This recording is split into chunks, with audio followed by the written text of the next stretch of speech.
O que aconteceu na modernidade? Primeiramente, cabe salientar que a divisão tradicional que se faz da história em períodos é algo que pode ser relativizado. A base para todos os períodos são os fatos ocorridos em relação ao continente europeu, o que não leva em consideração a existência de grandiosas, interessantes e organizadas civilizações em outros lugares do mundo, antes do contato com a Europa. Dessa forma, os habitantes da África e da América, por exemplo, parecem não existir até a chegada dos europeus, o que não representa a verdade.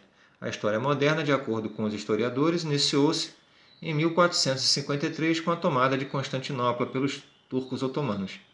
Esse evento abriria as portas para uma série de ocasiões inovadoras e típicas de um novo tempo. Todavia, deve-se estar ciente do fato de que várias correntes historiográficas colocam em questão tal data, já que existiam argumentos que antecipam o atraso ao início da Era Moderna. Tal período representa um momento de diversificação dos costumes e das tradições medievais. Dessa forma, as relações humanas e as formas de interpretar o mundo se alteram significativamente. O novo período ofereceu novas reflexões e recuperou a imponente cultura da antiguidade. Obviamente, a história da humanidade não se altera com a ocorrência apenas de um evento. A história moderna é fruto de inovações que começaram a se desenvolver durante ainda a Idade Média. A fase final desse período viu crescer e ressurgir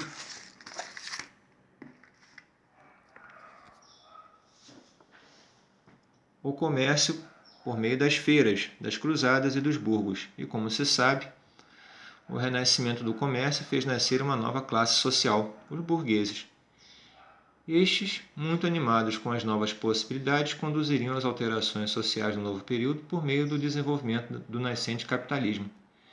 O notável desenvolvimento do comércio a partir do século XV desencadeou a substituição do modo de produção feudal pelo modo de produção capitalista.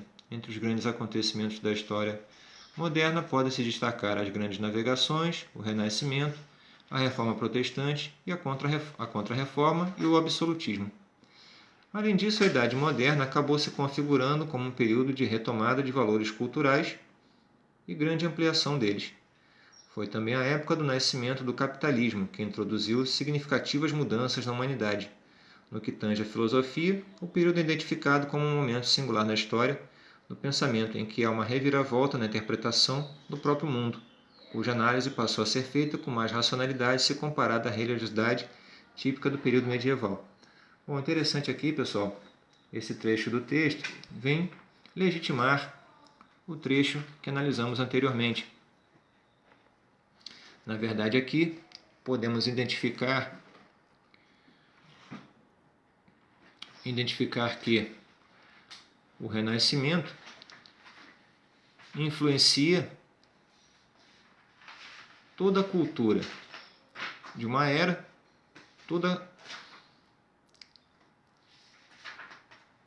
todo este recorte temporal que denominamos história moderna, em todos os aspectos, sob aspectos sociais, políticos e econômicos. Podemos destacar aqui as grandes navegações, como dissemos anteriormente, grande ponto difusor do capitalismo e da cultura europeia, a filosofia renascentista, a reforma protestante. E outro aspecto interessante é a substituição do modo de produção feudal pelo capitalista. Lembrando aqui, o modo de produção feudal, um modo de produção artesanal, autossuficiente, com mão de obra servil. A sua mudança para o capitalismo representa efervescência do comércio, reavivação do comércio, mão de obra assalariada e busca pelo lucro. A ideologia capitalista é amplamente influenciada também pelo renascentismo.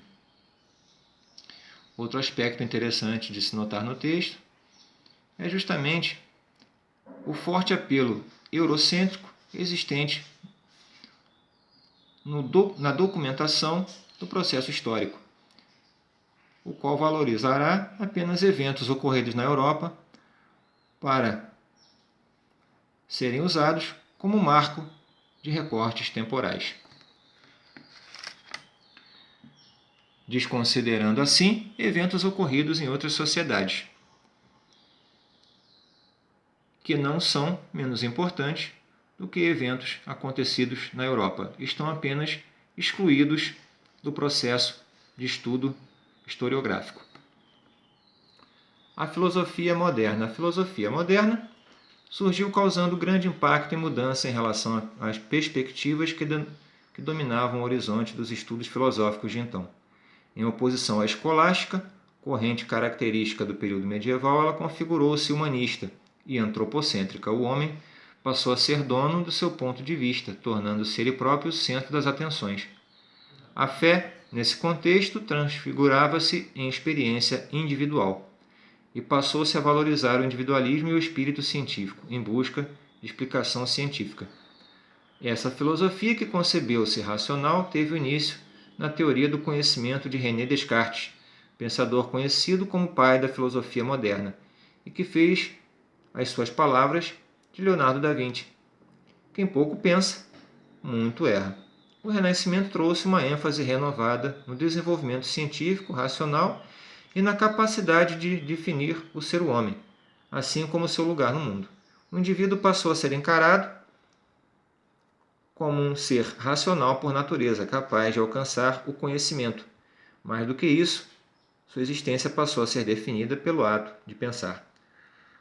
Quando Leonardo da Vinci afirmou certa vez que a sabedoria é filha da experiência, ele de fato resumiu mais uma das características da filosofia e do pensamento modernos, a crença no empirismo.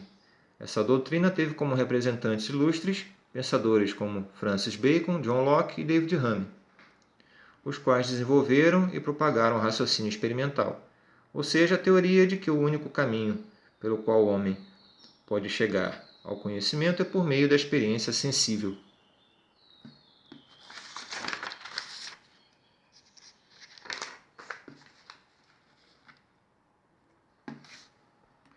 Os precursores da ciência moderna, entre eles Da Vinci, Copérnico e Galileu, acreditavam na perfectibilidade da natureza e defendiam a teoria da perfectibilidade da razão humana como mais uma das características do pensamento filosófico moderno.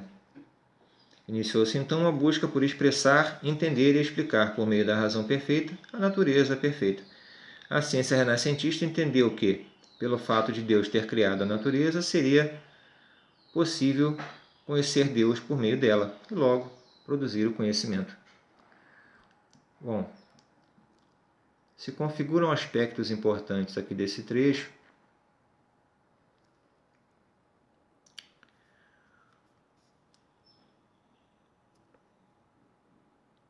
Compreender que todo conhecimento, segundo os pensadores renascentistas, implica em responsabilidade. Logo, o homem se torna protagonista da sua vida, das suas ações, a partir do momento em que tem em seu poder o poder empírico, o poder de testar o conhecimento. Logo, é responsável por aquilo que pensa, aquilo que produz. A ciência traz conhecimento, mas o conhecimento traz responsabilidade. Responsabilidade com o que se pensa e o que se fala. Outro aspecto aqui que devemos destacar mostra que a ciência renascentista não exclui totalmente a ideia de Deus, mas a concebe através da natureza, que pode ser observada e analisada cientificamente. Logo, a ideia de Deus está intimamente também ligada ao fator conhecimento. Vamos aqui a algumas ideias defendidas pelos filósofos modernos.